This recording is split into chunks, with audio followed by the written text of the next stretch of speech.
Bonjour à tous, bonjour à toutes.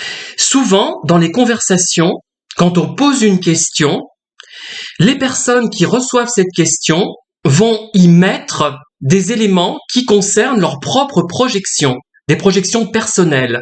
Ils vont supposer qu'il y a de l'implicite en quelque sorte dans votre question, et ce qui fait que la réponse que vous obtiendrez ne correspondra pas à la question que vous avez posée, ou bien il y aura une autre question qui fera suite à votre question. Je prends un exemple. Imaginons que deux personnes participent à une petite fête dimanche prochain et l'une demande à l'autre: est-ce que tu mettras ton pull rose dimanche prochain? Et l'interlocuteur répond: oui, mais tu trouves qu'il n'est pas joli? C'est pour ça que tu me poses cette question? Voyez, ce genre de choses. En fait, au départ, il y avait juste une question toute bête, mais les gens vont y mettre autre chose. Ils vont projeter tout le non-verbal supposé, mais là, souvent, c'est du non-verbal qui n'existe pas. C'est-à-dire que la personne n'a rien voulu insinuer dans la plupart des cas. Bon, ça peut irriter, mais ce n'est pas forcément de la malveillance. Attention, hein. Deuxième situation, si vous êtes face à une personne manipulatrice. Je vais prendre l'exemple des livres que les écrivains écrivent. Hein. C'est un peu bête comme phrase, mais bon. Un pervers, par exemple, va vous dire: c'est un excellent livre que tu as écrit là, avec un petit sourire entendu. Alors là, on va se demander si la personne ne met pas quelque chose de négatif dans sa remarque.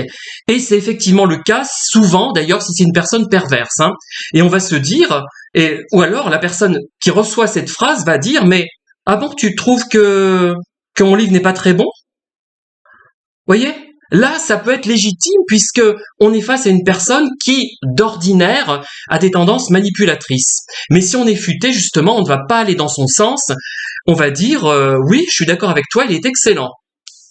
Autre cas, vous dites à un auteur: le livre que vous avez écrit est vraiment excellent, je l'ai beaucoup aimé. Et la personne manipulatrice va insinuer, par exemple, que vous ne l'avez pas aimé et que c'est de l'humour. Voilà quelques cas où l'implicite, le non-verbal peut jouer. En fait, quand on pose une question, souvent des questions qui renvoient à des choses un petit peu connotées affectivement ou au niveau des goûts. Je donne un autre exemple de question. Est-ce que tu vas refaire ton gâteau à l'anis la prochaine fois? Si la personne manque un peu de confiance en elle, par exemple, elle va dire: ah bon, tu trouves qu'il n'est pas bon mon gâteau? Ou alors, si elle a confiance en elle, elle dira: ben oui, je vais le faire, je vois que tu l'apprécies.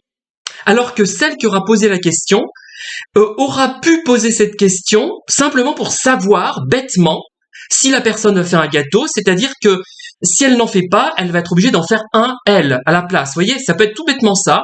Ça peut être positif, parce qu'elle a apprécié le gâteau, ou ça peut être effectivement négatif, ou elle ne l'a pas apprécié. Dans certains cas, il y a effectivement quelque chose de non-verbal, d'implicite, de plus, qui est en plus de la question, mais dans d'autres cas, il n'y a rien.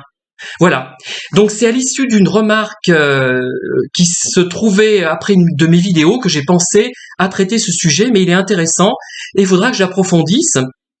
Et dans le cas des pervers, c'est un thème particulièrement, je dirais, périlleux pour vous, dans les cas que je vous ai cités. Hein. Voilà.